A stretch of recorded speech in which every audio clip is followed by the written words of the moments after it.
একশো দেড় 32 দাঁতারে ফালে দেওয়ার বেদব জানি দরকার পয়সা জমিদারি একদিন সবই রবে রে সুবহানাল্লাহ। কি কেটে নেন না। কবিতা কেটে তার মানে আমার বইয়ে মুরগি বহাইছি, হ্যাঁ বহাইছে হেই ছাও এরাও বাঁচে না। তা আমি কি করব? তো পরে মানুষই করছে বলে ওহন যেটা বাত বহানি হইলো এই ছাউটি যদি বাঁচিয়ে রাখি তা আগতিয়াল ভাবে কইছে বলে আপনি 100 টাকা ফকিরে দিয়ে দিন।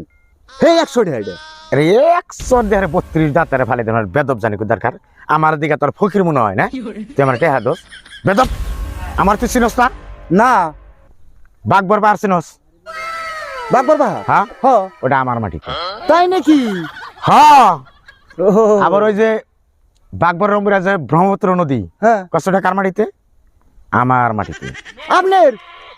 আমার এই যে কাদঙের চট্টর যে হ্যাঁ ওইটা আমার মাটি। 300 বিঘা মাটির মালিক আমি। ও আর তুই আমার ফকির 300 বলে? বিঘা মালিক?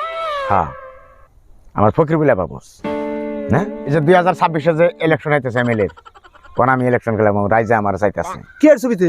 এমএলএ এর ছবিতে। এমএলএর ছবিতে গুড খেলা নামাইছে। ও একই কথা। মানুষের পোশাক দেখে কোনদিন বিচার করিস না যে হ্যাঁ বন গরিব আমার পোশাক একটু কম দামা দেখছা তুই আবার ফকির বলে ভাবতাছা। হ্যাঁ দুনিয়া তো হারে ও হ হ হ। যা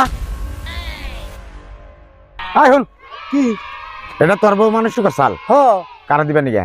ফকিরে দিবে? আমার হান দে। তোর বউর মানসিক করছে না হ। ওটা ফকিরে দেন ওটা আমি দিয়ে দিমনি। हे प्रभु हे हरि राम कृष्ण जगन्नाथ प्रेमानंद ये